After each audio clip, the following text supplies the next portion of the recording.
What up, y'all? Appreciate y'all tuning in this week.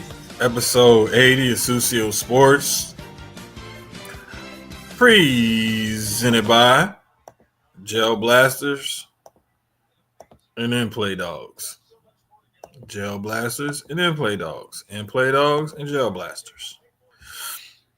Appreciate y'all tuning in. Another live episode of Sucio Sports, episode 80. Appreciate all of y'all who rock with us for all 80 episodes. If you rock with us for 2 episodes, 1 episode, all 80, 10, 20, 30, it don't matter. I appreciate y'all. For real, for real. I'm just going to get right into it, man, because, like, it's a lot going on. It's a lot and not a lot going on. But starting with the NBA Finals, we got the Thunder are up 3-2. Game 6 is tomorrow night in Indiana. Believe tip-off is 7:30, if I'm not mistaken. 7:30, if I'm not mistaken. Let me just double check it right quick, just to make sure. Like, I'm almost certain, but I just like to. Yeah, 7:30. 7:30. So we good there. But nah, man, like it's looking like the Thunder are gonna go ahead and close it out in 6 games, like I predicted back when we did our predictions. So I just want to take time and just get them their props and everything, and hopefully Therese Halliburton can actually play because the MRI just revealed a calf strain. We have not heard news yet as of the severity of the injury, if he will or won't play. Is just saying he's going to do everything he can to play in Game 6 tomorrow night. So it is what it is, man. Hey, appreciate you, man. Appreciate you. I'll probably get into that a little bit later, but yeah, I appreciate you, Jonathan. I appreciate you, man. Make sure y'all check out. Let me pull it up again. Their pod. God dang it! I know it's Sports for You is one of them, and I can't remember the other one. Damn it! What is their other pod called? Give me 1 second, because I know he and I were just going back and forth talking about the Lakers and stuff earlier. But here it goes. Yeah, Sports for You podcast and Sport S for You Wrestling. So make sure you peep them out. Oh, there, see, he put it up there for me. Thank you. Because I needed the assist. Dog. I can't be remembering everything. I be forgetting shit.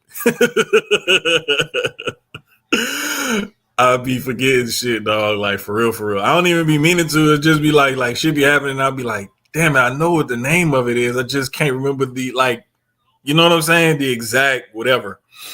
But yeah, man, it's definitely something worth checking out because those guys always put a lot into it. What up, Coach D?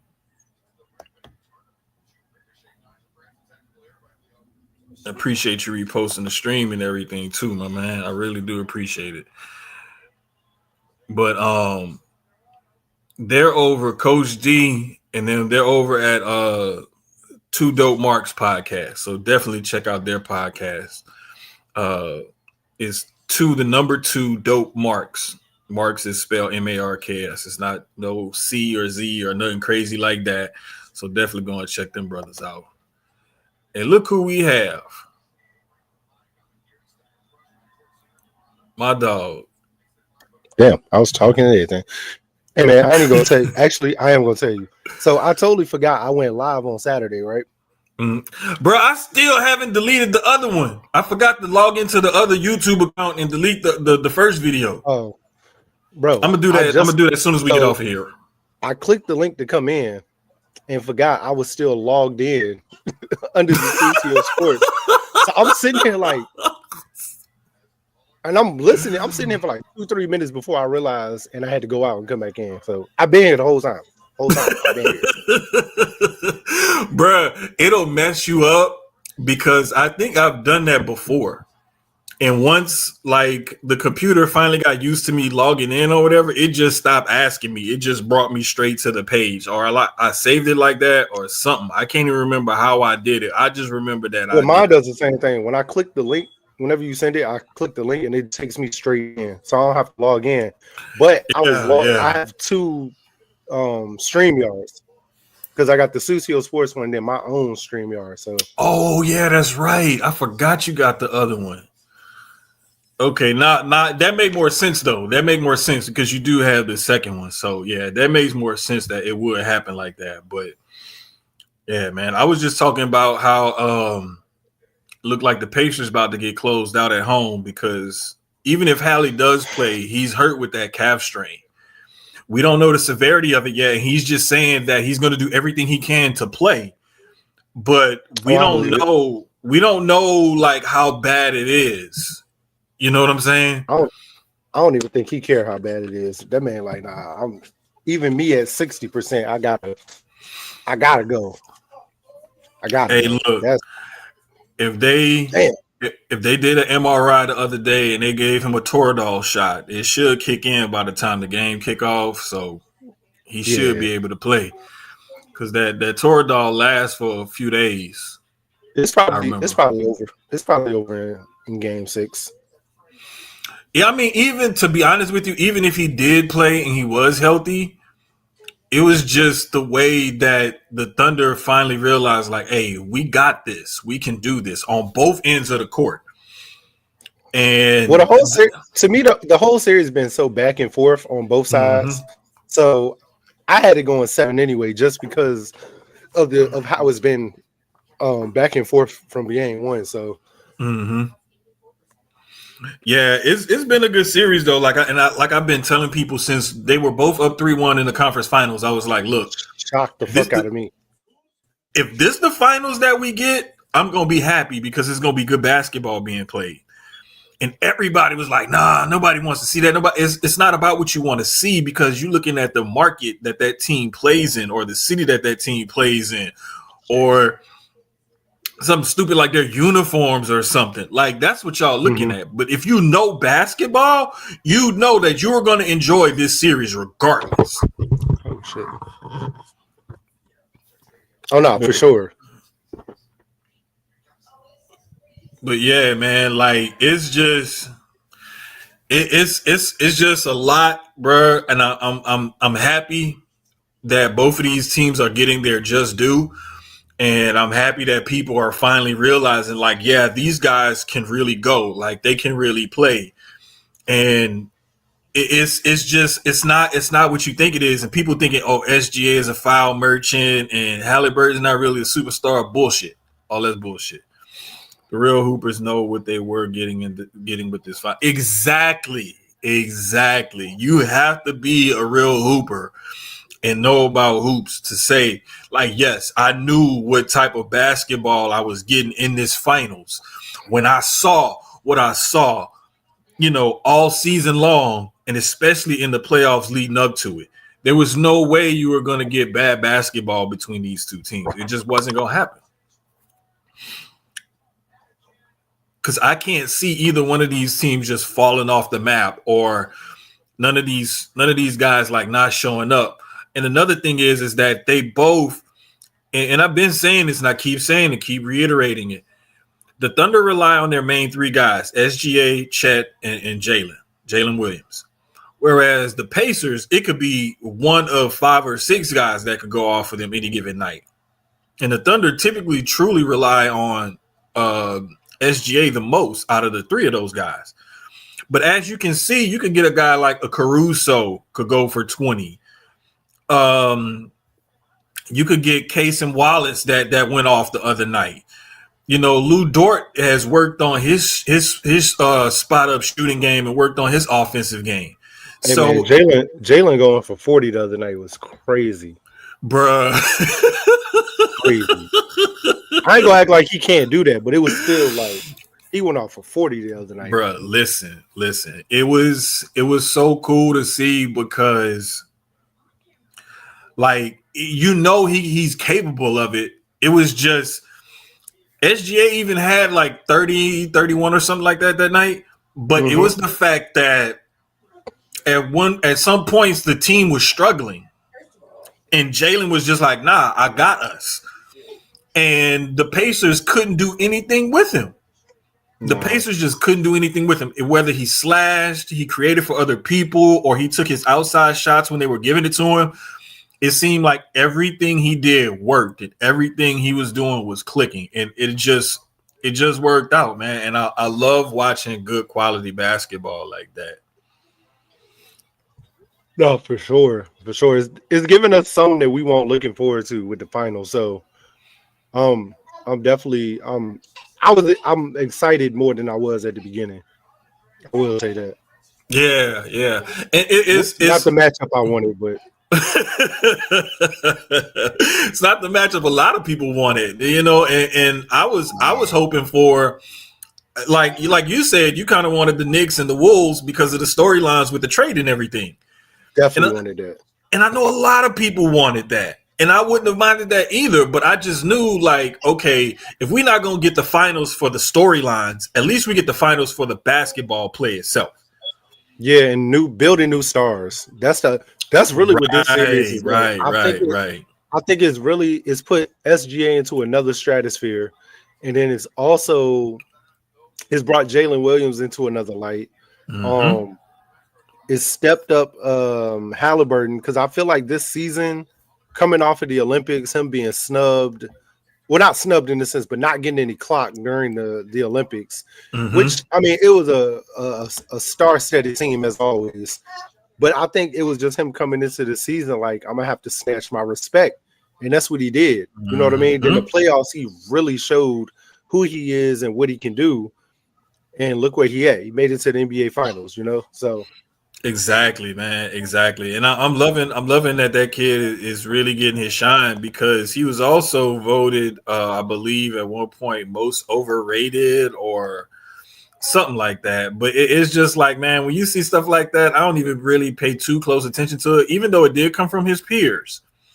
But some of that could just be a little jealousy, a little hating and whatnot. But you also see the value of guys like Andrew Nebhard and Siakam was a big player, but Nebhard, Nesmith, Mathurin, and Obi Toppin, TJ McConnell. You see guys like that on the Pacers, and then you see, like we talked about, Caruso, Dort, Wiggins, and Wallace for the and even Hartenstein a little bit, because I was like, shit, I didn't even realize Hartenstein was averaging 8 points a game right now. I'm like, what? Like, I didn't even realize, bro. I had no clue he was doing that good, like this finals. And I mean, 8 points, most people be like, oh, that's just 8 points. Just 8 points. Like, do you not realize that the Thunder were favored by 9.5? Like, come on now, 8 points is 8 points. And then this series in particular, 8 points is a lot of points, because that could swing a game either way, the way these teams have been going. So you just can't put all your B's, all your, I'm saying B's because somebody sent me a message saying I've been a busy bee lately, but you can't put all your eggs in one basket. You know what I'm saying? So it is what it is. But I really think like it's closeout time. And I don't think the Thunder are going to play with their food. I think they're going to go ahead and try to get it done. They're going to be in Indiana, so the crowd is going to be behind the Pacers. Indiana is coming off a loss, and these two teams are very good, especially in this playoff, coming off a loss. However, with the key cog to their offense, even if he plays being not fully 100%, still got to favor the Thunder. So as of right now, ESPN Bet has OKC at a 5.5 point favorite. It started off at 6.5 and it went down to 5.5. And that over under is still at 224.5. This will be the first time where I would tell people bet the under, because I'm not sure what Indiana's offense may do if Hallie plays and is hurt, or if he doesn't play. Yeah. Every other time, like I said, I told everybody bet the over damn near every game, because these two teams, just the way they run their offense. And to be honest, it's still a possibility that they win even without Hallie. and Hallie could play Game 7. You know what I mean? Like It is they true. could, This is they true. really could, they could rally and play their heart Mm-hmm. out and win. And he's back for Game 7. You know what I mean? He may only It's miss one game. Gives him extra especially. days to rehab and Mm-hmm. rest. So Especially if OKC comes out and they get that deer in the headlights look again and they start playing like, oh crap, what do we do? What do we do? Like if they start doing that again, then yeah, it's easy to say like, yeah, we could possibly get, overexcited. yeah, we could possibly get that. And then game 7 ain't until Sunday. And it's in OKC, So which you're I giving them think 2 days in I'm gonna be between. honest. I ain't saying they're gonna drop. And we talk about. I think we talked about this last year. I ain't saying you shouldn't, but a team like OKC, I feel like if I'm gonna win it, I might let them get 6 and I just dog them in 7 at home, just because I'm gonna get that game at home. Like that to win it in front of your fans is a little different than winning it on the road, of course. So, but like you've told me before, sometimes you can't play with your food. You just gotta go get it. Just go So eat, it's man. Just go eat. And the only time I've seen teams really like do that, it would have to be a situation where the Pacers are up by like 20 or so with like 5-6 minutes left. And then OKC is like, you know what? Let's just punt on this game. They gonna go down to the end, but they gonna at least try to give it a run. And then once they feel like, all right, this game out of reach, we just not doing it. Like It's just not clicking. 3 minutes. Yeah, punt. Let's punt on this game and pack it up and head home and reconvene on Sunday. But I still think that even though they're the youngest team in this playoffs, they're also the best team in the league this year. And them winning 68 games was not a small feat. And them being one of the youngest teams in the league, I want to say they're the second youngest or third youngest team in the league behind like Portland and maybe somebody else. I can't remember, but I know they're like one of the top 3 youngest teams in the league, and just so happened to be the best team in the league this year. So that's really scary for them, not only this year but moving forward. With a lot of those guys still under contract and them looking to bring some of those guys back as well. Plus, when you got a young team like that with a young core who signed for the next couple of years, you may get guys that's on veteran contracts and whatnot, especially with the way the salary cap is and just about everybody's over the first or second apron in the league. You may get guys that say, hey, you know what? I'll play for that mid-level exception. I'll play for that vet minimum. You know, I want to win. And I know if I come here and I contribute, I got a chance to win. So why not take less money and try to win some, especially at the end of a career, or, you know, your career is winding down or what have you, and you made money and you got investments and stuff like that. Like guys may choose to do that.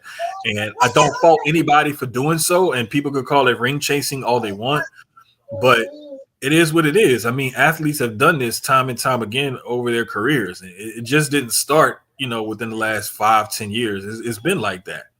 You know what I'm saying? It's been like that. Like shit. I remember in the 80s, fucking Bill Walton barely could walk, but he wanted to go play with the Celtics because he knew they needed a backup big and he knew he had a chance to probably win another ring.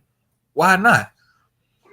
You know what I'm saying? Like Gary Payton and Karl Malone that year, they went to the Lakers. You know what I'm saying? Like it happens. Worst fucking year ever. And wait, here's another one that people don't remember, and like how people, and I'm a Michael Jordan guy. I grew up on Mike and everything. People say Mike never asked for help. Mike, bullshit. Mike and Scotty and them went to Jerry Reinsdorf and Crumbs, and they said, "Hey, go get Rodman. We need Rodman." Because they knew what his defense, his rebounding, and his intensity was going to bring to that team. And what they did, reeled off 3 straight. So don't say that Mike never asked for help. Mike didn't do this. Mike didn't do it. Bullshit. Mike even went and got Dennis from Vegas when Dennis was AWOL in Vegas. So let's stop with the narratives. But nah, man, I'm just enjoying this finals. I'm enjoying everything that's going on. And speaking of them Lakers, bro, the Lakers, the Buss family is selling the team to minority owner Mark Walter, who also has Taking the It's a good move. Dodgers, the Sparks, and a couple other things. It's a good move. $10 billion. It's a good move. It's a good move on all sides. From a basketball standpoint, the future of the Lakers, as far as being able to contend, as far as being able to really bring in those free agents, and not like they had a problem doing it before, but it definitely puts them into a different stratosphere as far as being a bigger player than what they already were, as far as attracting players in free agency. The Buss family still owns 15%, so it's an 85-15. Mark owns the majority, of course. So first time since 79 that someone without the last name Buss has owned the team, a majority owner. So I don't think it's a bad move, though. Jeannie's done, ever since Jeannie's taken over, everything that she's done for the Lakers has been great, in my opinion. She's always been the real number two behind her dad anyway. Even when her brothers kind of were running things for a while, as we saw, she eventually stepped in and was like, hey, I got this, guys. So, yeah, I'm excited. I'm happy. It wasn't a bad move. Nothing that I was like, damn, yeah. It was other things that happened in the last couple of days that had me go, damn, that wasn't one of them. The other thing, too, is they're only going to keep that 15% for a period of time is what it looks like, which there's got to be something in the paperwork. And I'm wondering I think Mark Cuban's was the same thing with Dallas, right? Yeah, it was something similar. And I want to say it's probably, we give it a few days for them to get all the paperwork straightened out and for everybody to find out more details. But I can almost bet that same time that Jeannie is still going to stay the governor of the team, is still going to be that time where they hold that 15%. And once she's eventually phased out, that's when that last 15% may go away. And to be honest, she may not, just because from a basketball standpoint, she's ran the team great. He may keep her on in her role as far as like what she's been doing as governor. Because I wouldn't, regardless of whose name is on the team and who's like, I would, me personally, even me being the owner, I wouldn't come in and touch anything outside of like, having my suggestions as far as what we need to do to make the team itself better. But it's the Lakers, you know what I mean? The Lakers are no different than Dallas, than the Cowboys, than the Yankees, the Knicks. The logo itself sells. Like, you don't have to do a lot to sell the Dodgers and everything. Even the Dodgers, you know what I mean? Whether they were from Brooklyn to LA, you know what I mean? The Dodgers have been the Dodgers. It's not a lot you have to do to sell them. It's LA. Come play in LA. That's all you got to say. And the other good thing about it is that they got LeBron, they got Luka for the future, like you was just saying. But Mark Walter has been a minority owner of the Lakers, so he knows the culture and everything. And that was one of the things that Magic was happy about, was that's one of his business partners with the Dodgers. He's taking over the Lakers. He's been there. He knows he's going to be one of those people that knows like how to take care of the brand of the Lakers. Yeah, and that's why I said I wouldn't, even though I'm taking over as owner and that ownership is shifting. As far as the front office, I mean, outside of maybe a couple minor, I wouldn't move too many pieces unless Jeannie is ready to step away. And walk away from basketball at this point in her life. If not, I wouldn't touch anything. I keep it exactly where it is and how it is. Oh, for sure. Like I wouldn't. I don't think he's going to come in and do much different. I think the only thing that may change is like, let's say, because I think her role at the very tip top, I think her role may change. Like he may insert himself or somebody he feels to be, the president of the club or whatever. But everything from the GM, scouts, coaching staff, all of that on down, the day-to-day stuff, operations and everything, all that's going to stay the same. It may just be one or two changes at the tippy top, but I don't think he's going to come in there and like try to, make these sweeping changes or anything like that. I just don't see it. Another thing that's going on in the NBA, just to keep it with the NBA, is I saw this rumor earlier, and it came from a Jazz beat writer. Supposedly, the Jazz are in talks with the Sixers to trade for Paul George. Now, I'm not shocked or surprised that the Jazz are trying to make this move at all. And it's mainly because everything that I read about the Jazz, they said that they're going to go for it this year. That they're not going to tank anymore. They're trying to win, and they're not going to trade Lauri Markkanen like it's been rumored the last couple of years. They want to try to bring pieces in to build around Lauri Markkanen now. So to see them try to make a move for Paul George, swapping those picks and everything, like it's a bunch of moving pieces to it. The beat writer actually said it on his podcast, but when he came out and explained it, he was like, it's something that he's definitely heard.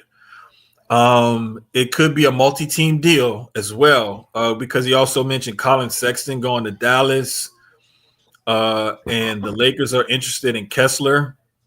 Philly interested in the 3-5 pick swap. He was like, he basically said those are real discussions that I've heard from real people over the last few weeks, but generally not like kept updated on the status of what's happening currently.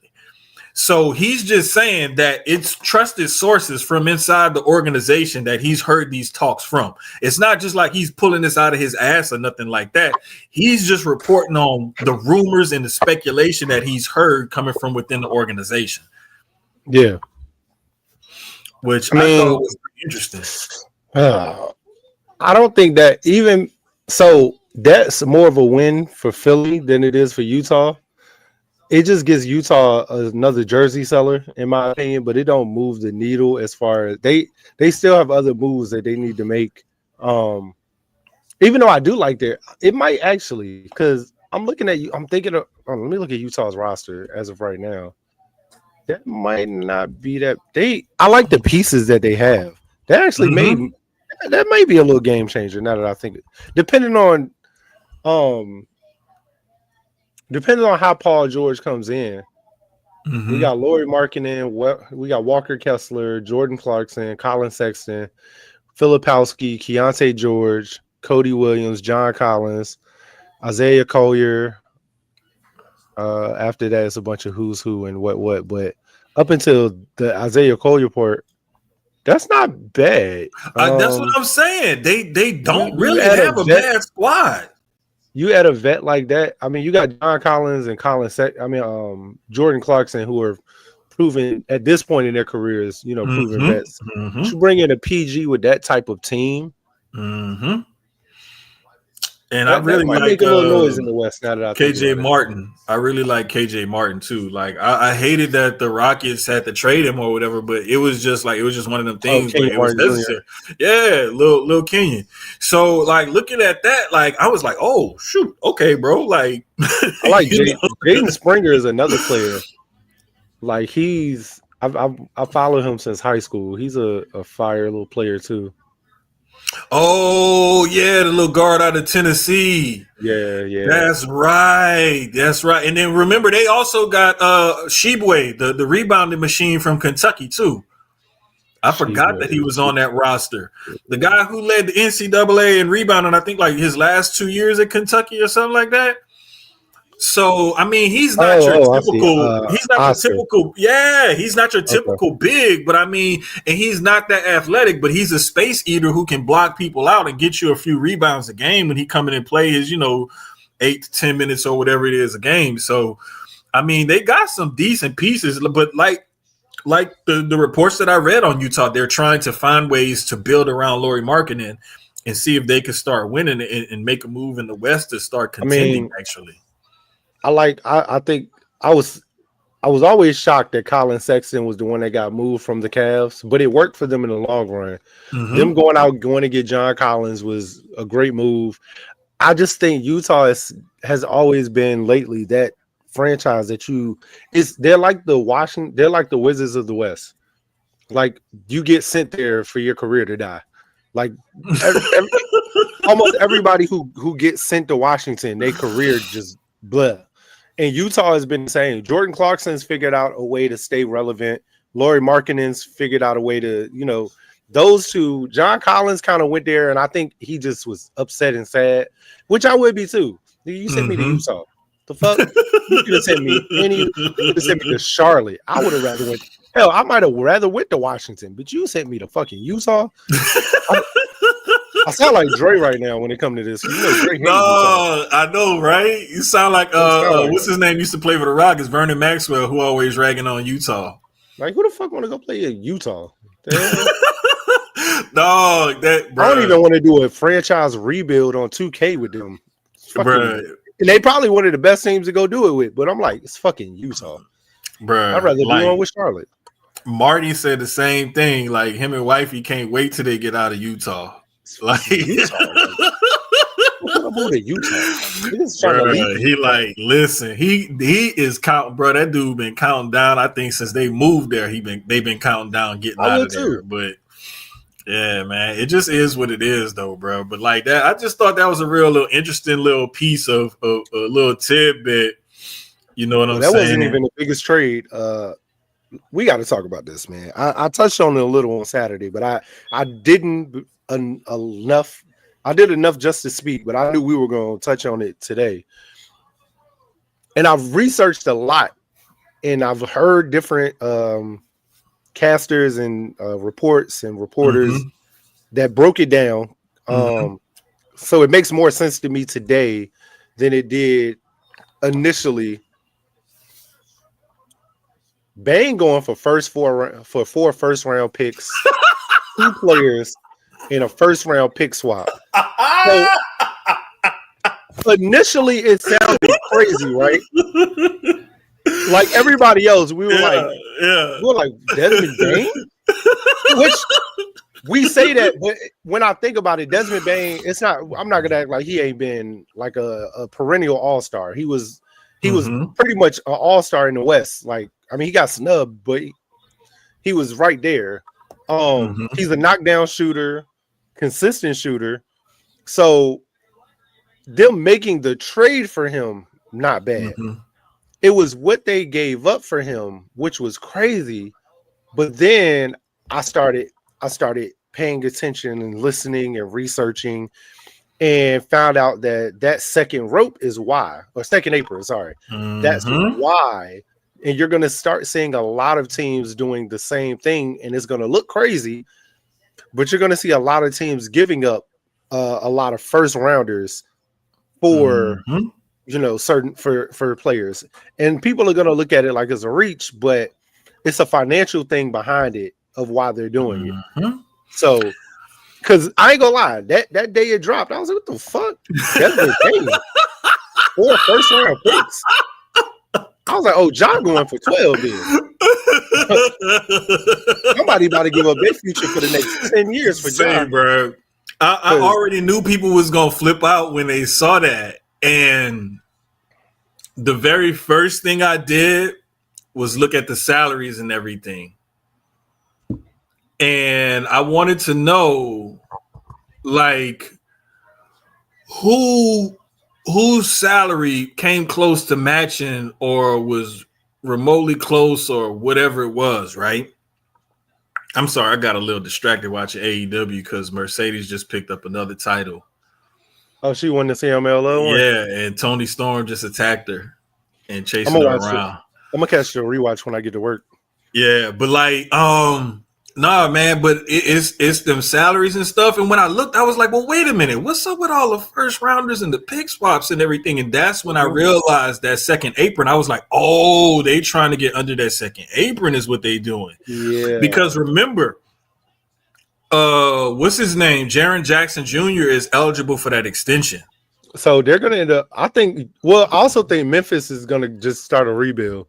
They might and they might not. I wouldn't be surprised if they do. I would not be surprised if they did, because I think Ja and Jaren Jackson are both going to be on the board. Well, listen, here's the thing. The one rumor that I did hear, because remember the Knicks said that they were out of the KD sweepstakes. But I know Leon Rose and them wanted to pair Cat with Jaren Jackson. And I thought about it and I tweeted this. I was like, you know what? It makes sense because Cat is not known for his defense. Mm-hmm. His defense is part of the reason why the Knicks got eliminated. If we just don't keep it above. Yeah, because Mitchell Robinson coming in is what really helped them when they got both of them on the floor.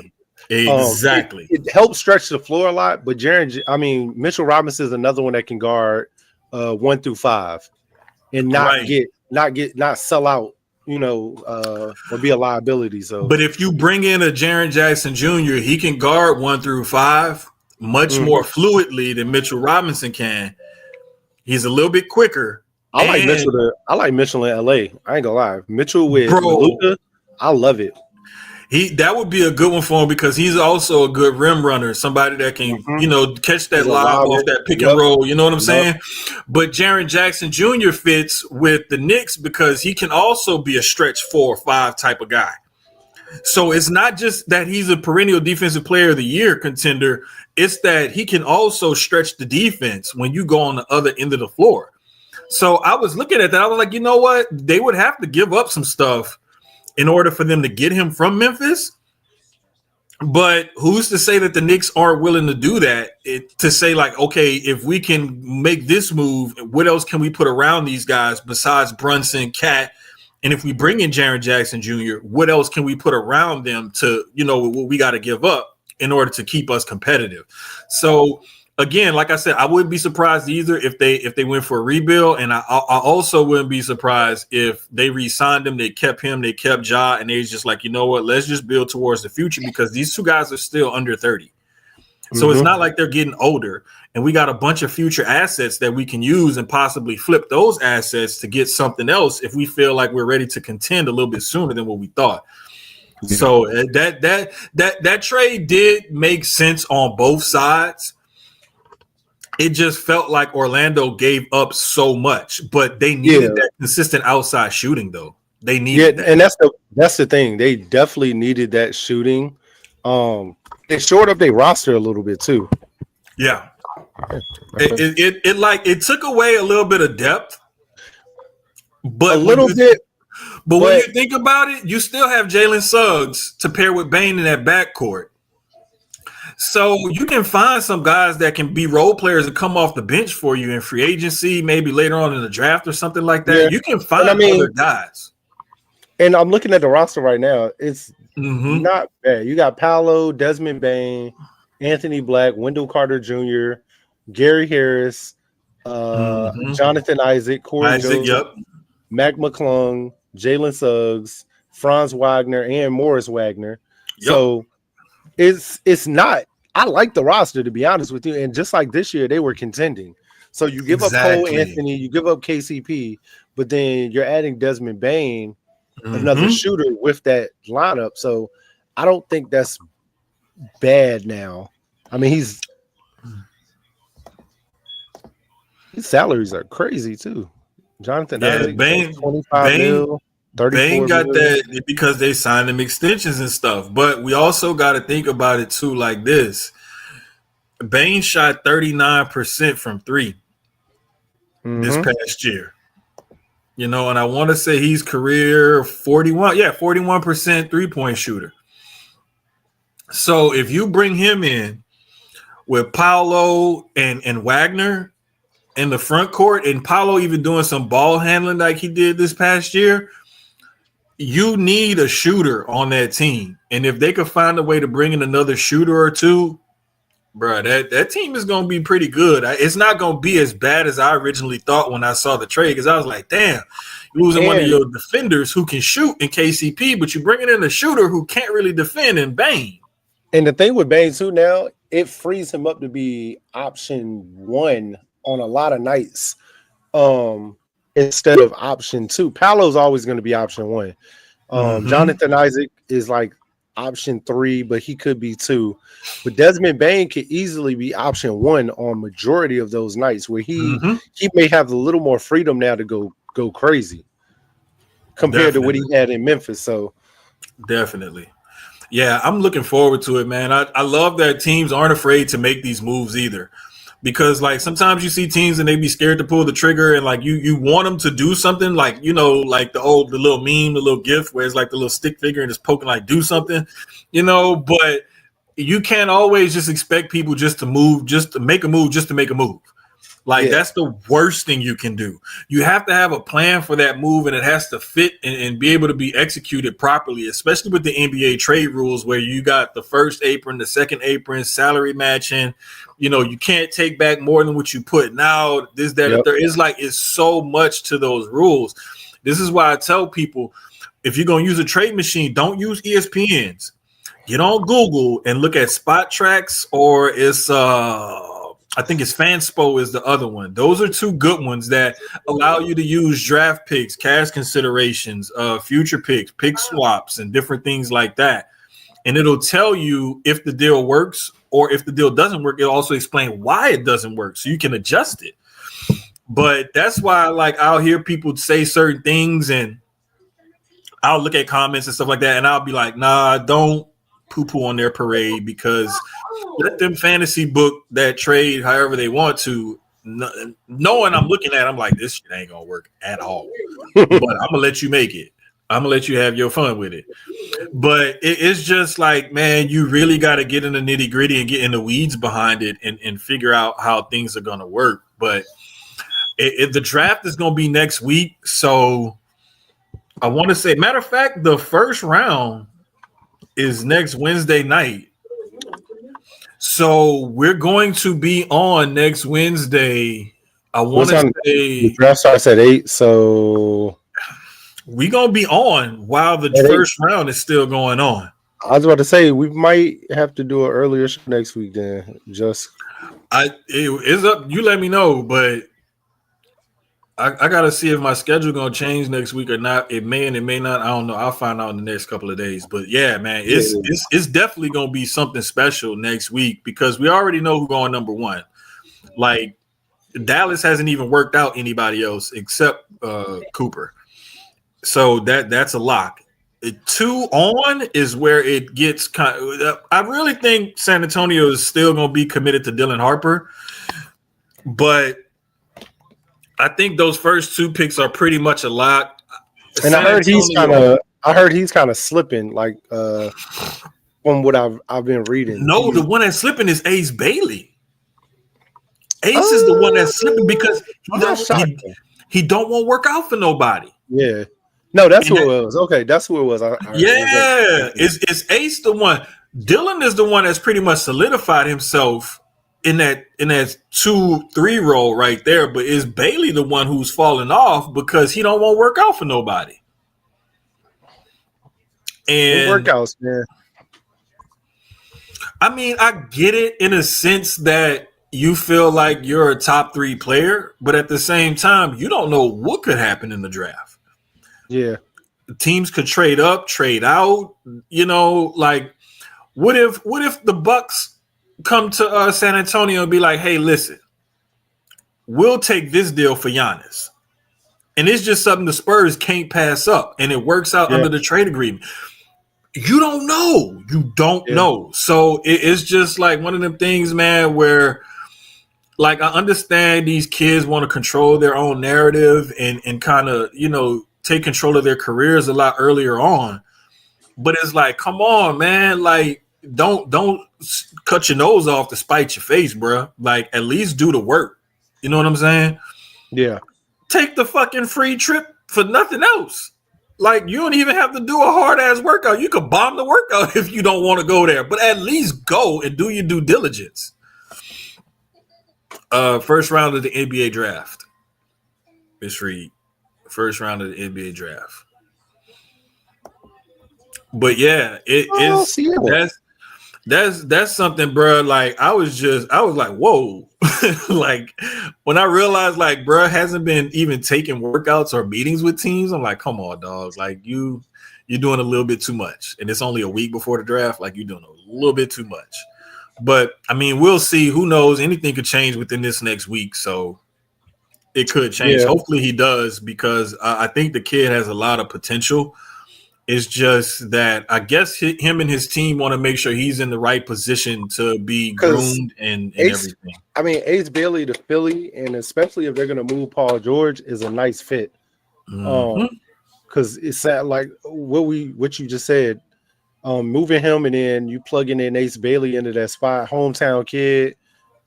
I like it. I mean, well, not hometown, but right up the road at Rutgers. So Mm-hmm. Mm-hmm. Yeah, it's gonna be interesting, man. But moving on from the NBA, because we really gonna be able to see what we talk about tomorrow with Game 6, and then potentially Sunday Game 7. I don't think so, but then also next Wednesday we got the first round of the NBA draft. So next week we'll really get into the weeds of it by next week's show. We're gonna have a NBA by next week. We got an NBA Finals winner and first round of the draft at least. Yes. It's gonna be real NBA heavy, and we getting closer and closer to NFL training camp, which is why the move today that the Ravens made to sign Jair Alexander puts them in top contention for one of the better secondaries in the NFL. Let me tell you what I did today. As soon as that dropped, you went and looked at the roster and saw who else is there. I went into a Ravens space. Oh shit, that was fun. It's fun. A lot of Baltimore, a lot of twos, dudes, views, reviews. There's a lot of that. I went in 2 of them. Quan did one, which shout out to Quan. His space was actually really dope. Lots of Ravens fans, like lots of opinions. I loved it. I love hearing like from that excitement, because I would be excited too if I was a Ravens fan. This is a game-changing move for them. I definitely looked at that secondary off rip. Marlon Humphrey, Jair Alexander now, Nate Wiggins, Chidobe Awuzie, Kyle Hamilton, and then Malachi Starks in the back. I think this is a postseason move. Regular season, they're still going to be who they are, which is great. They're going to win the division. They're gonna be there. That's funny. Tools, shoes. But this move for Jair Alexander is a postseason move. This is a we gotta beat Buffalo. We gotta beat the Chiefs move. And I love it. Exactly. And that was what I said that's exactly what I said in the space earlier when I was, speaking with the fans. It was just that. This is a postseason move. And I love when teams that are already there, they make these kind of moves, which anybody who knows Jair Alexander and Lamar Jackson, this was bound to happen at some point.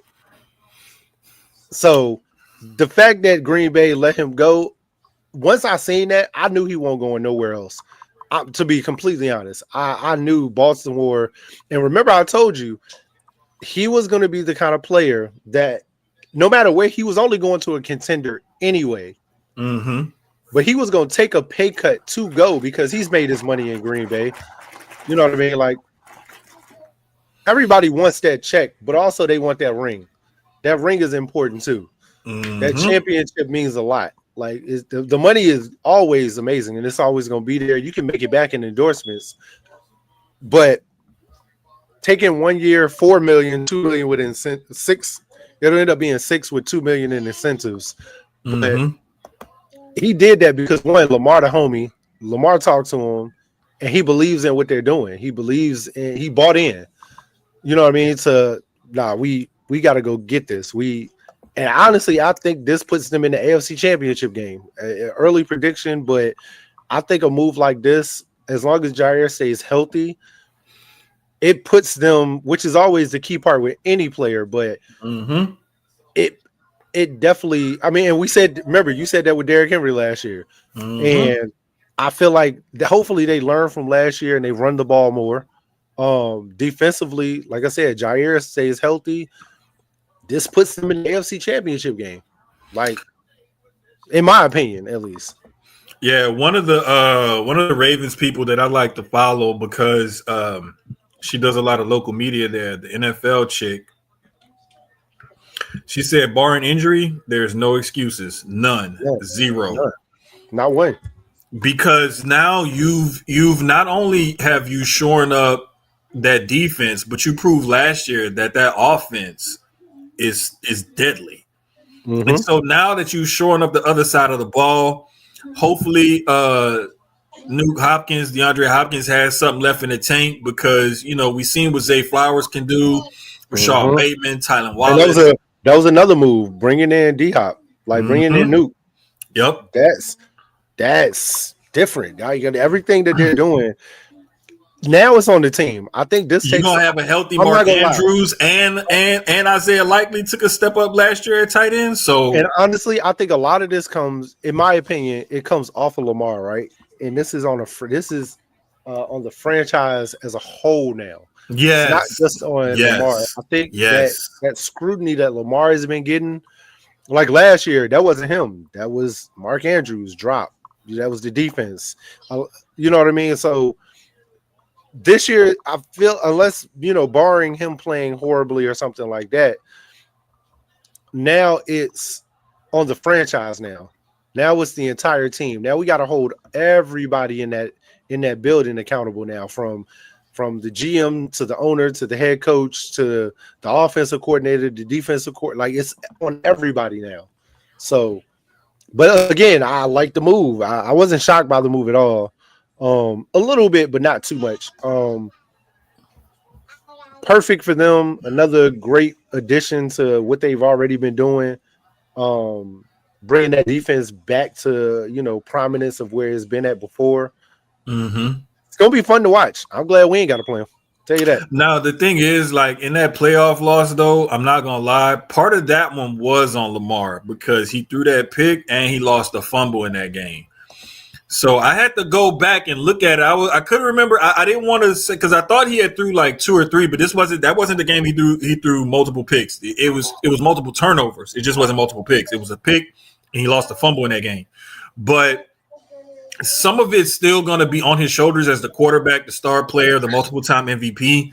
So as long as they keep putting things around him for him to be able to perform the way that he needs to, it has to be still kind of on him. But like you said, with them shoring up that defense now to help protect that offense more, now it's like, okay, we're giving you more and more and more. We're shoring up some of our deficiencies, and we're strengthening some of our strengths even.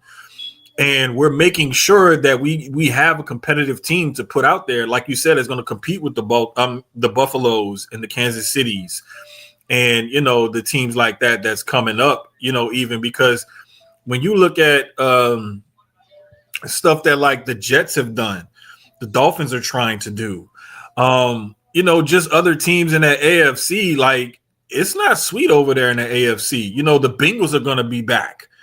The Texans, trying to shore up their team. The Broncos are surprising people. Like, nobody thought Sean Payton was going to be able to pull that off last year with Bo Nix, and he did. So it's like you got a lot of competitive teams in that AFC, and you have to be ready to stop the pass game nowadays, because the rules and everything favor the pass game. It just is what it is. And unless you show up your pass rush and your DBs and whatnot, and you get athletic linebackers who can cover, like, that's just what the game is today. So, and that's why a team like Baltimore can still have that power run game and run over people, because when you get in that nickel defense and you got those, 5 DBs or whatever, and those smaller linebackers on that field, and they hand the ball off to a 250-pound freight train like Derrick Henry, that's why you can run over people like that.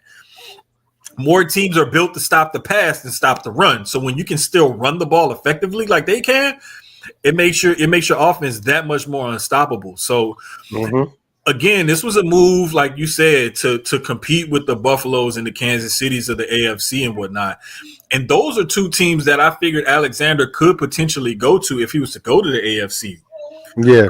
In the NFC, more or less, I was looking at it like, okay, maybe Dallas.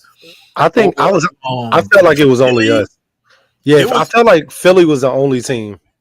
It was Dallas, Philly, going back to Green Bay, I didn't think that he was going to be able to renegotiate, because it just seemed like the relationship had deteriorated too much. It did. maybe Detroit, because Detroit had a ton of injuries last year. And they still got a little bit of cap space left. So teams like that, I figure, it could be a fit or whatever, but you're still on a team that's contending. But I felt like there was more of a chance of him going to the AFC because they're a much clearer path, to a title in the AFC as it is in the NFC. But I mean, hey, we're going to see it, work out and play out because, OTAs are done. Everybody's about to take their breaks coming up between OTAs, mini camps, and then they take that break, and then training camp hits, late July, early August. So we're going to get about a month or so in between. And typically that month is when you really have to keep your eye on things, keep your eye on people with off-season workouts, guys going on vacation, getting into dumb shit and stuff like that.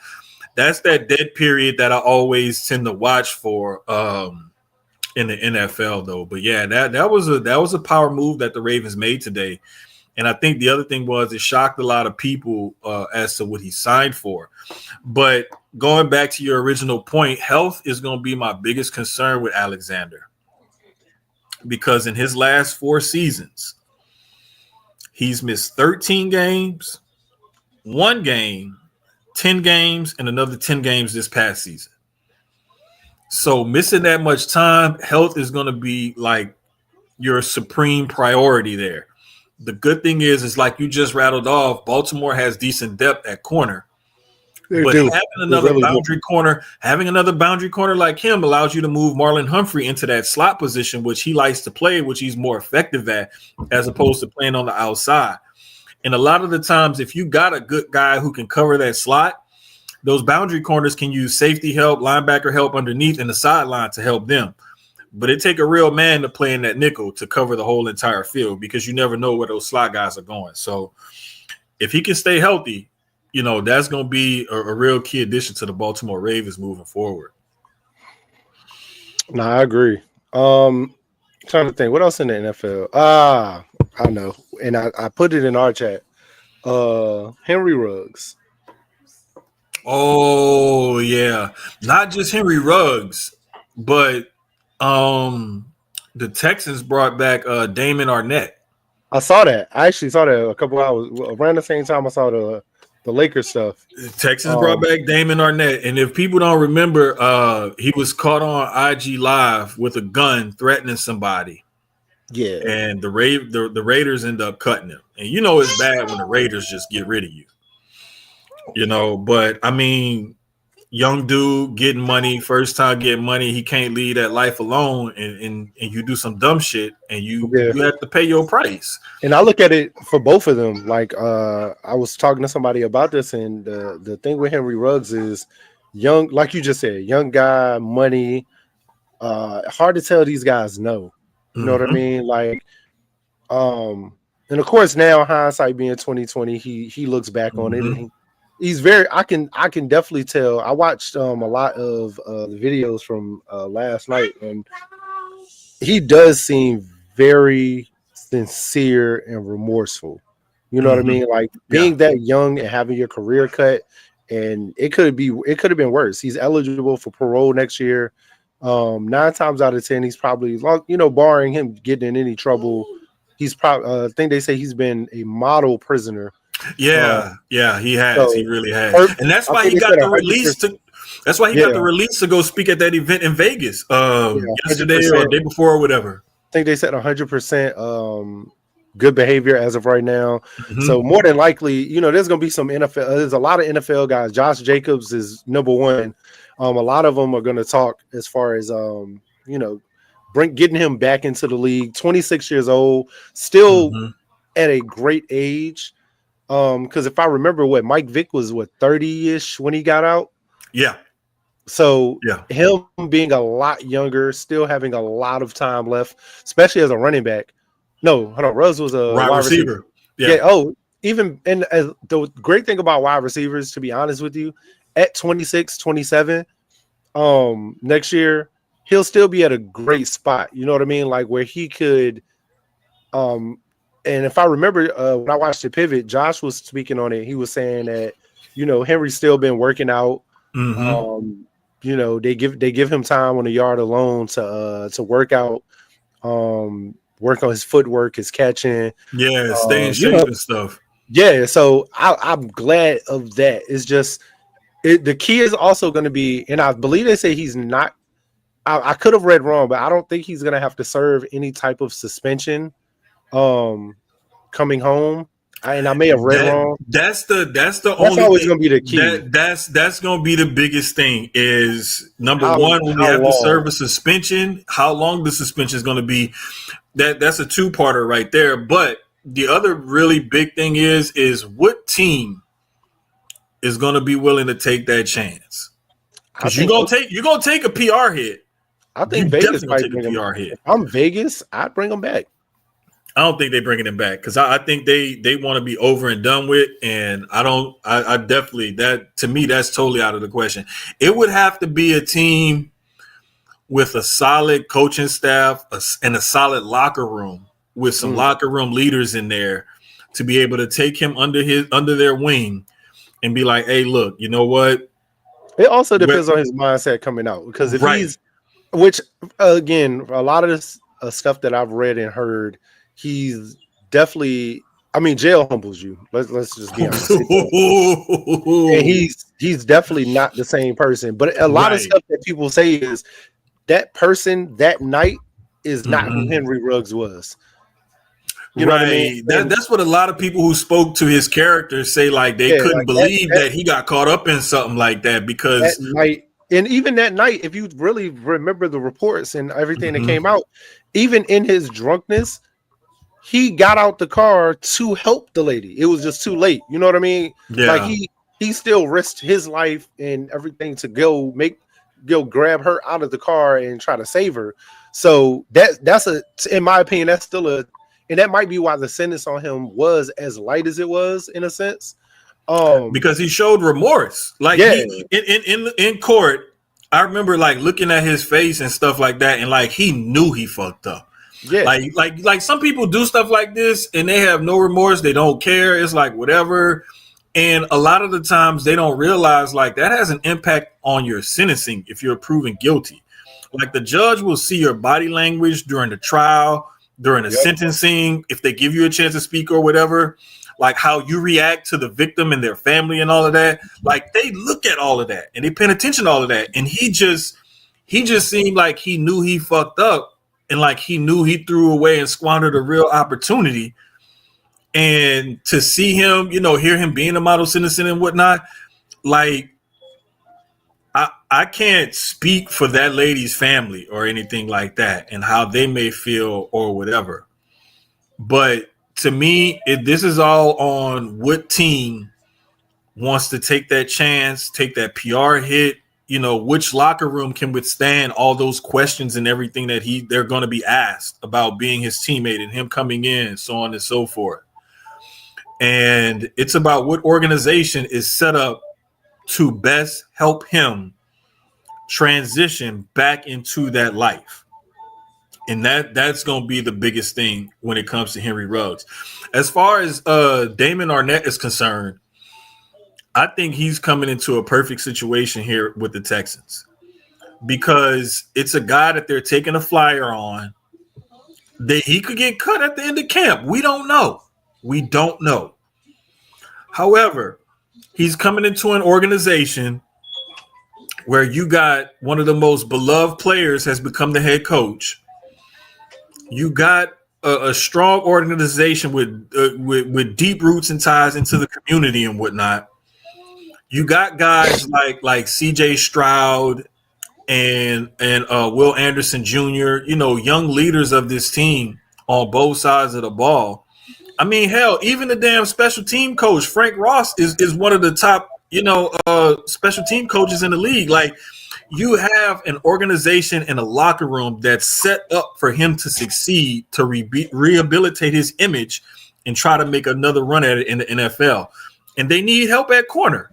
So to me, it's the perfect marriage. When I saw that, one of the local guys here, John McClain, he was like, I don't know why they would do this. And Bob McNair's rolling over in his grave and blah, blah, blah. And let me guess. We call them pancakes. We call him pancakes. Like Gotcha. McClain is one of them guys that real old school. Credit to him. He did help get a bunch of the Oilers like Elvin Bethea and some of those guys in the Hall and whatnot. So props to him. And McClain's been doing this for since the 70s or 60s, whatever. But it's like, John, like shit changes.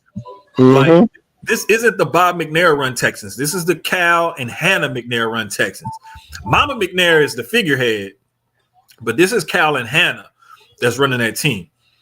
And if Nick Caserio and D'Amico Ryans and Cal and Hannah feel like they want to give that kid a shot and they feel like, you know what, we know you fucked up, they're going to bring him in and talk to him and look him in his face and see what they see out of him and do their due diligence. And if they feel like it's worth a shot, fuck, who am I to judge? Mm-hmm. Who am I to judge? Because, listen, in the same thing, it goes with Ruggs. Like, in this country, as long as you show remorse and you act contrite about what you did and you apologize and you truly change your life and try to do something better with yourself, this country is built on giving people second, hell, sometimes even third and fourth chances. Like we talking about, we've seen Marion Barry smoke crack and become reelected as the mayor of DC before. Like, come on, dog. Like, look at what Trump did his first time in office. And people were like, come on, dog. We really elected this dude president. And then they elected Joe Biden. And then they were like, damn, we elected a weekend at Bernie's at president. And then you reelected Trump. Like, come on, bro. Like, are we really gonna be that naive and that stupid as a people to say that these kids don't deserve second chances when we've seen tons and tons of people get multiple chances and everything? Now, outside of the Marion Barry thing, everybody else that you spoke on is white, and this is still white America, and we know how that go. You know, they get 30,000 chances, we get one. We get one to get in the door, and we get in the door and fuck it up. We ain't coming back in. Hey, Dre, that shit was funny when he said, that bitch set me up. That's dog. I gotta find that clip now, dog. You gonna make me go look for that fucking clip. But yeah, man, like, I put it to you like this. If in sports and athletics, the bottom line will come down to can you help us or not? And if you can't help us, cool. Are you worth the risk or not? Mm-hmm.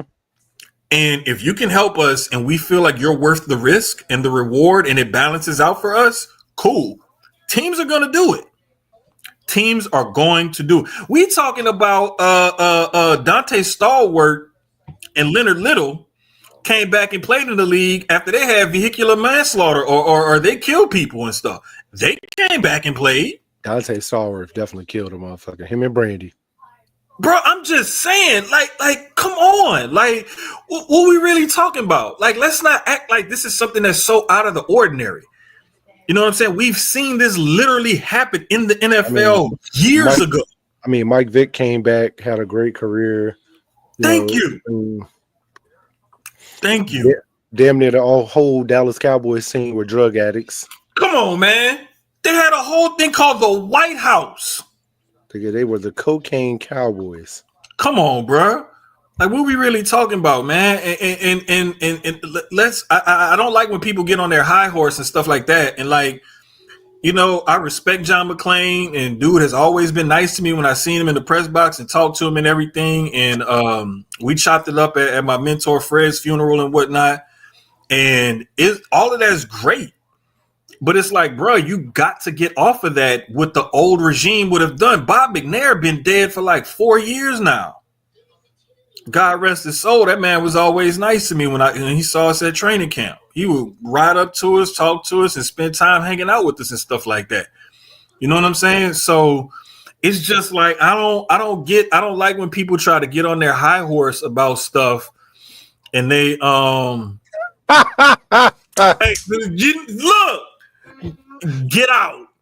Hold on. First off, I saw the comment, but I won't even paying attention to the here we go.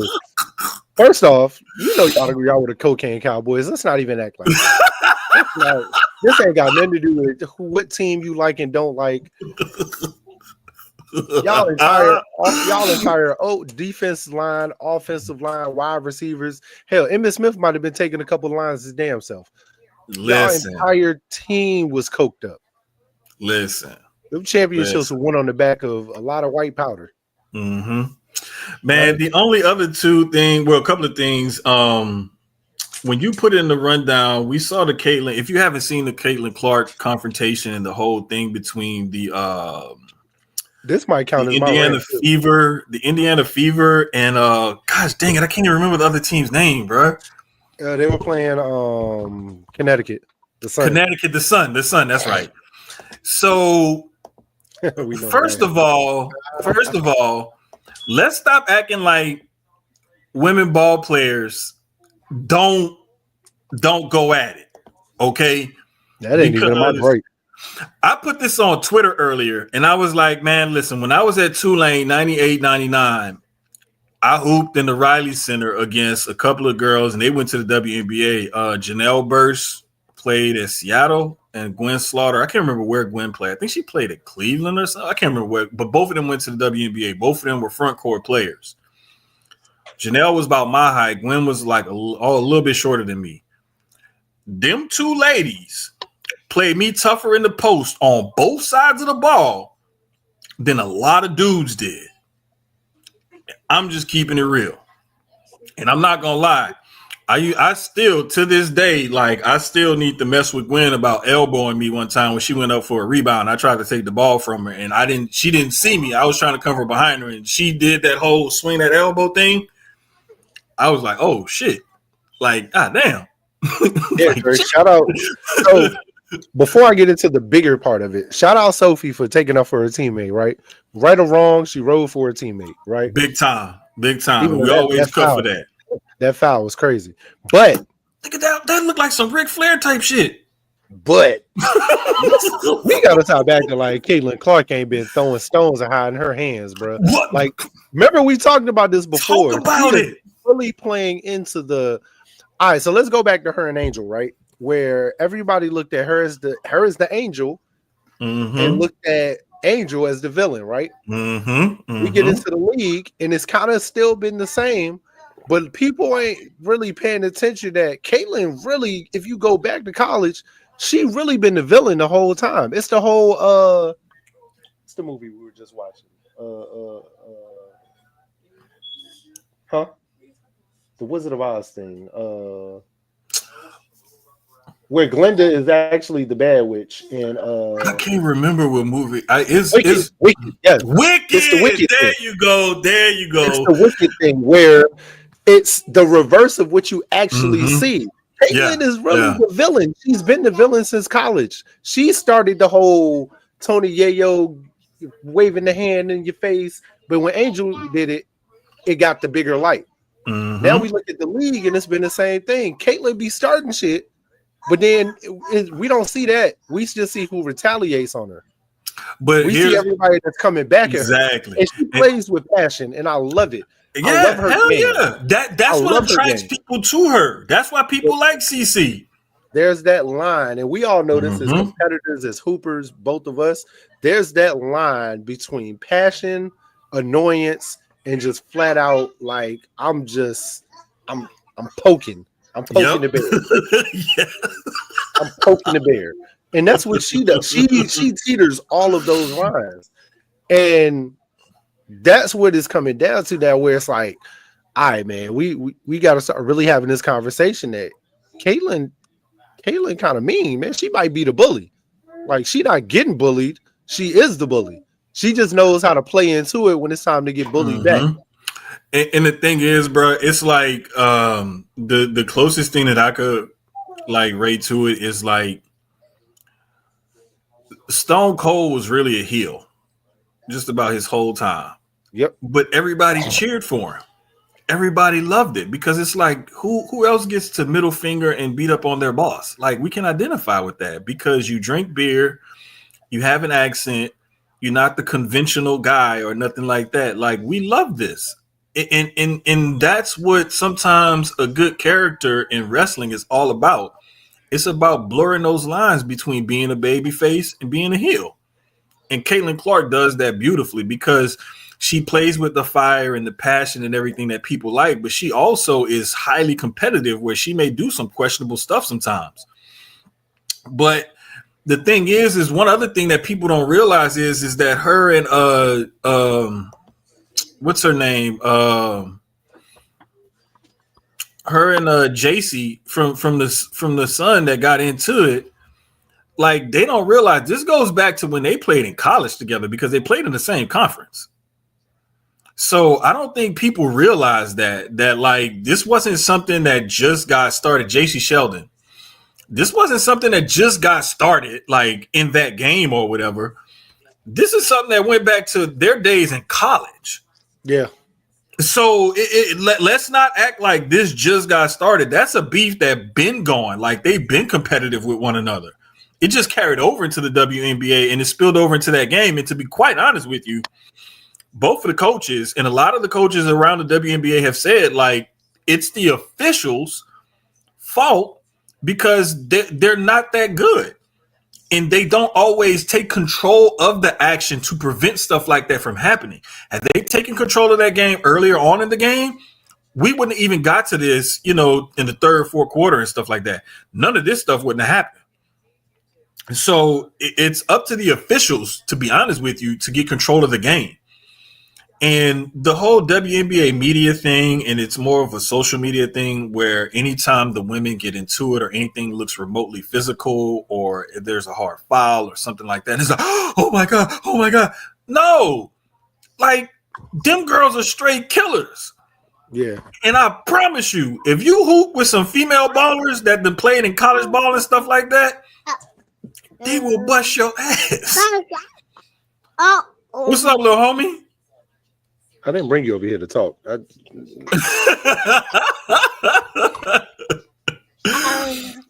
Hey, man, Maddie's friend brought her little boy over. I think Kaiser's like 7-8 months or something like that. Bruh, that boy got, just like Justin, head full of curly hair already. Like, head full of curly hair. Always smiling just like that. And he even like make this little, he made some kind of little noise. I'm like, what the fuck? Who's doing that? And that was him. Yeah, we had to cooing, talking, saying, he's starting to say a little words. Yeah. Say hi. You say hi. Hi. Say hi. No. Just gonna stare at okay. Yep. Like, I'm just gonna stare at the screen. But nah, man, like, I think it's funny, bro. Like, the way the media treats these ladies anytime something gets physical, it's like, y'all get off of that, bro. Y'all know they ball players, right? Come on, man. Cool. I'm cool with the physicality. I just don't like the media response to it. As far as like they're like, they really acting like Caitlyn ain't the start. Like, she don't start this stuff. It's not only that, like, it's the media, the ones that like to put her on that pedestal, like she can do no wrong, but it's also the media, like you was just saying, that act like, oh my God, this is so bad, this is so physical, why are they doing, like, no, man, get off of that, man. If you ever play ball with some of them ladies, even some ladies on the lower level, like, you'll know, like, sometimes females go harder than dudes when it come to a pickup game. Let me tell you something. My pet peeve has always been, when we on the court hooping, right? Mm-hmm. I don't care if you man, woman, child, alien, dog, cat, fish, whatever. When you on that court, you a hooper. You playing ball. I'm playing you no different than anybody else. I hate when guys see women on the court and they play that Olay defense. And I'm like, nigga, she just dropped 20 on you. She got 10 of these 16 points because you're not playing defense. Like, no, nigga, get on her ass, block her shot, throw her down. Thank you.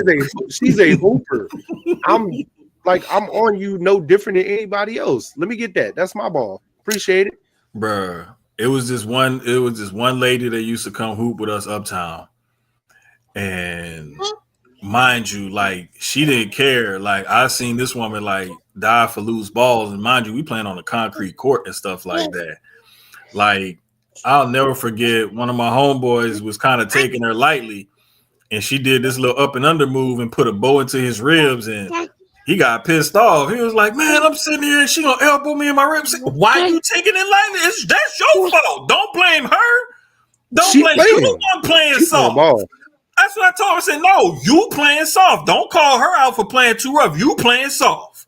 Because you know if that was me or anybody else, you wouldn't have thought twice about it. But because it's her and you taking it easy, you got a problem with it."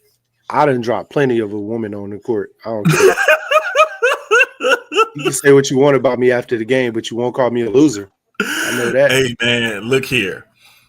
All it took. Nobody told her to get on the court. She should have went and played with the women. Bro, all it took was one time for Janelle to like back me down. Mind you, Janelle like a solid 6'5". And Janelle went to put that drop step on me and put that footwork with that elbow spin. I was like, "Oh, hell no. Hey, no, brother. Sir. No." One girl hit me with the, I think we were at American Family Fitness hooping, bro. He hit me with the twing twing and then pulled up. Only time. It was Elise. It was Elisa. That's who it was, Elisa. Elisa was doing a lot of things like this, by the way. So it won't just me. But for me personally, I got hit with that twing twing twing, and then she hit the step back. I was like, yeah, that's enough of that. Lisa ain't make no more shots that game when I was on her, because that ain't what we doing. You got one time to embarrass me. One. Only one. I'm sending her a message right now, and I hope she see it, just so I can see what her reaction gonna be. But like, bro, like I'll never forget, bro. I'll never forget. Is CC Draymond Green, except she could shoot. I wouldn't go that far. No, she's more. I wouldn't go that far. She's more of like a. I'm trying to think who would be a good comp. I think she's a Ja Morant without the guns. Yeah. She's Ja Morant with no minus guns. the guns. Yeah, because she's good and she gonna let you know she's good and she's highly competitive and everything. But at the same time, she's still gonna do some stupid stuff. Yeah, that's gonna make you be like, "What the hell are you thinking?" So yeah, I would take that comp for sure. The only other two, like kind of outside of like normal sports stuff that I had was Noah Lyles canceled his Times Square race against Tyreek Hill for personal reasons. I saw that.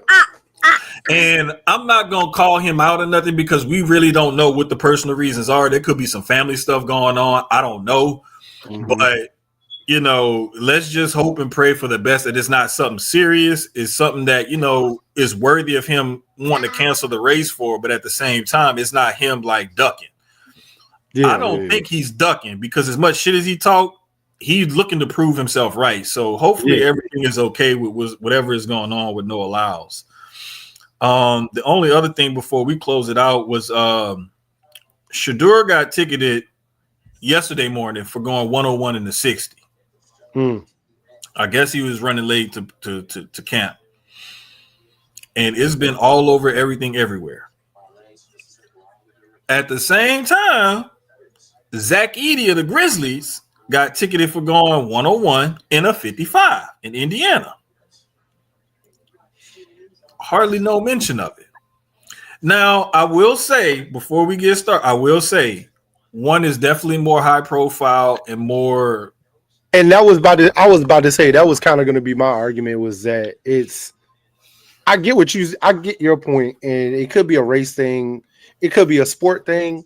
I think it's just a name thing. It's Shedor's just been in the spotlight lately, so everything he's doing has a microscope on it. Where Zach Edey, you don't hear nothing about him, nothing. And my only thing was the reason why I felt like it should have gotten more coverage from Zach Edey is because he's 7'4", and he's about to have, or he just had ankle or knee, I think it's foot or ankle surgery.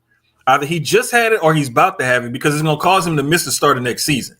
To me, that right there, would say, hey, it's a little bit more heightened since you were on a team that wait, did they make the playoffs or they just missed out or it was something like they that, were in man. the Hold up. play-in. They were in the play-in and they lost because they played. Was it Golden State? I think. Let me see. They made the play. They made the play-in. I know that. They made the play-in. You're right. They made the play-in. I couldn't remember if they made the play-in or if they actually made like to the next round or whatever. But they were in the playoffs, and he had to hold off and postpone surgery because your team was good enough to be in the playoffs. And you a big man having foot and ankle surgery or whatever. Knowing the history of big men with foot, ankle, knee problems. And you get caught doing 101 in the 55, like what the fuck were you thinking? Like that was crazy. To me, it should have gotten more attention because he put himself, in a position where he could have really cost his team. I mean, Shedeur did as well. I think the only thing with Shedeur, what's going to end up happening is if he gets, if he were to get cut or anything like that, or didn't make the team. Mm-hmm. That this is going to factor into it as far as him being a distraction, him being the decision making and stuff. Yeah. Mm-hmm. That's the only thing I could think of. Yeah. Outside of that, which I still think personally he's going to make the roster. Because it's really going to come down to him and Dylan Gabriel. I think they're going to keep Pickett. I think they're going to keep Flacco. But I think, personally, I would keep Flacco, cut Pickett, keep the two rookies. But you know why it's going to be so crazy? Because they gave up draft picks for Pickett, and they only paid Flacco. But Flacco gives you a better chance to win, I think, than Pickett does. And so honestly, the way Camp been looking, it's so, like, Shedeur has looked amazing, which we knew he was going to look like that anyway. But Dylan Gabriel also has looked amazing. So there's a real battle right there. I think the team is rallying around Shedeur. The fans are going to call for Shedeur. And with a team like the Browns, I would not be shocked if Shedeur is week 1 starter. Oh, big facts. Big facts. It's so much that's going into it where he's going to make them money. And at a certain point, when you're a team like the Browns, who you're never doing it anyway, you got to look at it like that. He's going to make you a lot of money. People endorsements are going to flow in for him and for the team. Mm-hmm. Jersey sales, because everybody wants his jersey. You know what I mean? I'm waiting on for sure. I'm waiting on my white one now. I don't even like the Browns. But I'm gonna get that. You know what I mean? Join now before they grow. Browns get nothing. Yeah, exactly. You literally have nothing to lose with him or with honestly playing him or Gabriel. You literally have nothing to lose at all. And I think what's really gonna end up happening. I think that they're going to go with the veteran Flacco. They're going to find – in order for them to keep 4 quarterbacks on their 53-man roster, you got to make at least 1 or 2 cuts at other positions that you really don't want to. If you feel like you can stash one of those guys on the practice squad, that's where you play that numbers game or whatever at.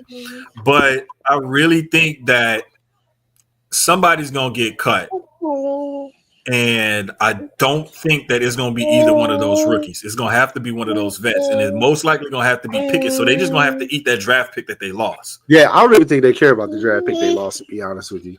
And when it comes down to it, it's like, shit, we drafted Gabriel in the 3rd for a reason before we drafted Shedeur. So we want to see what we got in him.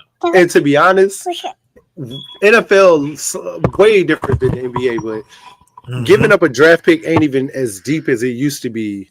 Like you can give up a 4th. What was it? A 4th? I think it was. For who? For Pickett? Yeah, we didn't get anything. No, crazy I don't think it was even that, bro. I think it was like a 5th or a 6th. It may have been a conditional 5th or 6th. Then, it was like a really late round pick. Yeah, and then we traded quarterbacks because we took Dorian Thompson. That's right. Because that's the new backup. Yeah, I was excited about that. I like him. I like him a lot. I think the Browns were already ready to draft a quarterback, so they didn't care. But I like Dorian Thompson. So It was a 2025 fifth. It was a fifth so round. yeah. I knew it was like a late round pick. It was like one of them third day picks. I just remember it was a third day pick. I couldn't remember which one though.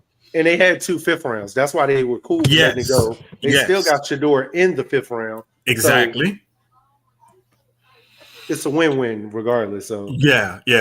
But man, I want to see how that whole situation develops out in Cleveland. Something like this, I think it'll be one of those things where it's like, yes, it was stupid. Yes, it was reckless. You know, pay your fine, do your community service, apologize to the community and everything, and let's move forward making better decisions. Wake your ass up earlier, go to bed earlier, leave earlier. That way you ain't fucking rushed. I mean, I ain't gonna act like I ain't never did about 90, 95. You know, listen. I be on. Let me tell you something. 295 is 70, and I'm at least going 95. So, look here, Dre will tell you, and he drive trucks here all day, every day. In Texas, it's like that left lane is ticket money lane. That next lane is I like to go fast, but I don't really want to pay for a ticket. That other middle lane is like, nah, I'm chilling. That right lane is like, I'm about to exit or I just got on. That's how it go here. If you ain't got ticket money, stay out that far left lane. But exactly. I don't have a rant this week. No, the Caitlin Clark one was mine. So only thing I got this week is bam.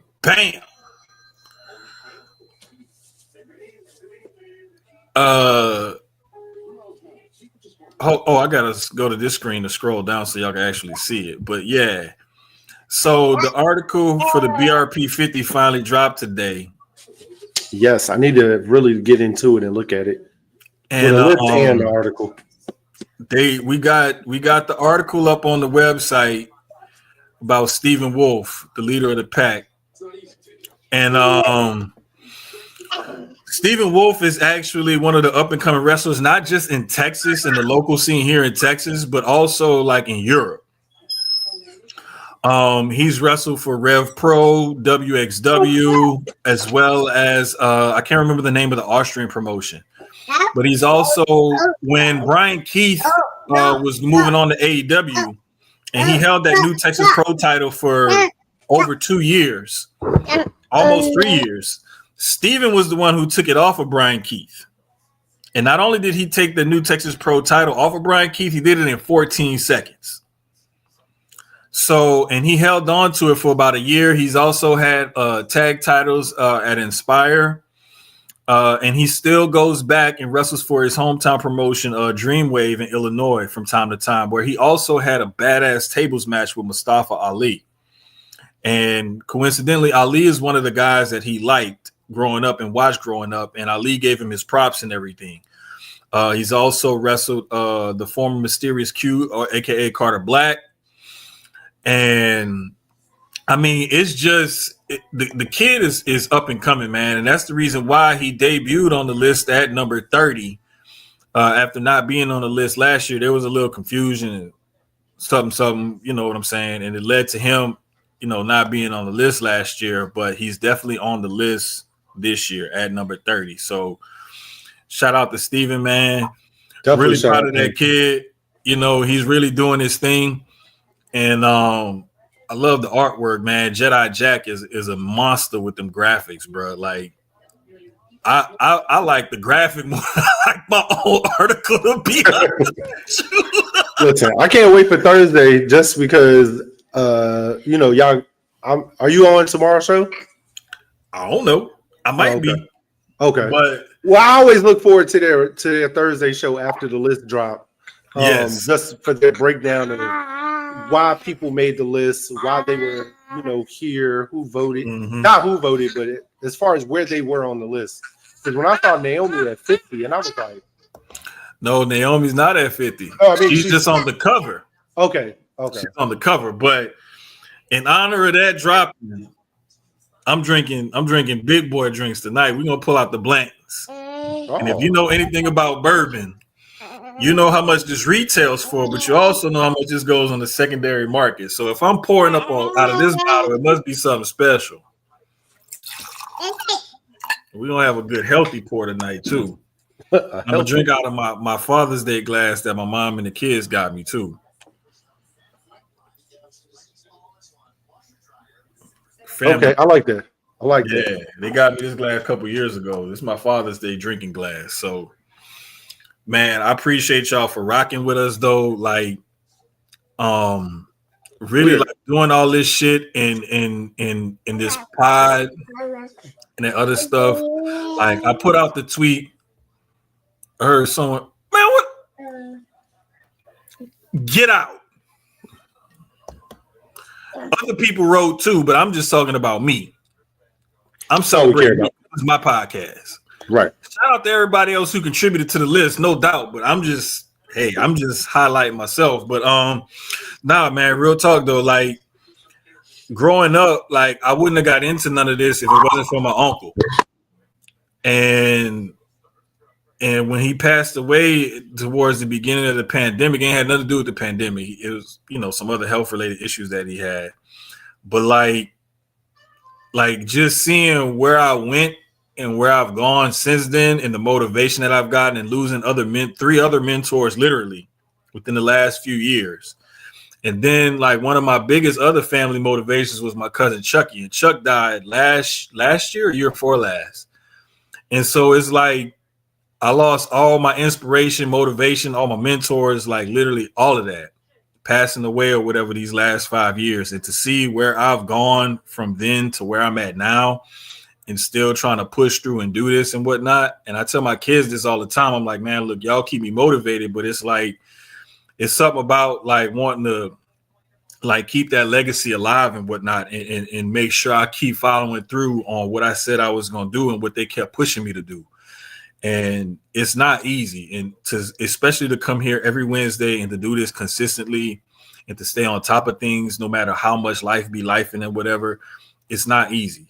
And so that's why we always say thank y'all. We appreciate y'all for rocking with us, the retweets, the reposts, the comments, the likes, the subscriptions, the follows, all of that. Like it really does mean a lot to us, and especially to me, because like there's been times where I was like, man, I'm ready to punt on all of this shit. Like I could go back into my hole where I was and not even be worried about this shit no more.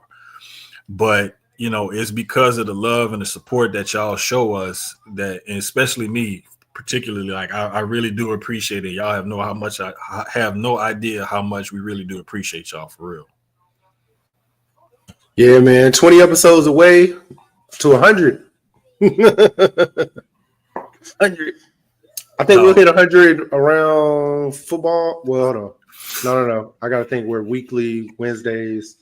20 more weeks should take us to. It might be preseason, if not the beginning of the season. I think. No. 20? Really? Because I calculated it. I was looking at it one day. Hold on. Let me open up my calendar right quick. Look, I'm doing the same thing. I'm like, hold on. We gotta count Wednesdays. And I say if we're consistent we are. So 1, 2, 3, 4, 5, 6, 7, 8, 9, 10, 11, 12, 13, 14, 15, 16, 17, 18, 19.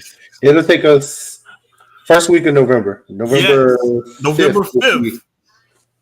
As long as we don't miss a week or anything like that. Yeah. We gonna be in the heat of football season when episode 100 drops, no matter what. That's gonna be a fun one. I gotta mark that on the calendar. Yeah, that's gonna be a fun one. So definitely. We might even have to change the schedule up or something and do a special episode for that one, because that one should be a real good fun one. But man, like we said, man, we appreciate y'all for rocking with us though, like sticking with us and everything, the ups and downs and the good, the bad, the ugly, you know what I'm saying? Like we really do appreciate the love and the support. Definitely. Like y'all have no idea how much that really mean to both of us, for real. Yeah. I need this, bro. This is what helps keep me from going fucking crazy. I look forward to this every Wednesday, whether I'm here or not. I actually do look forward to this every Wednesday.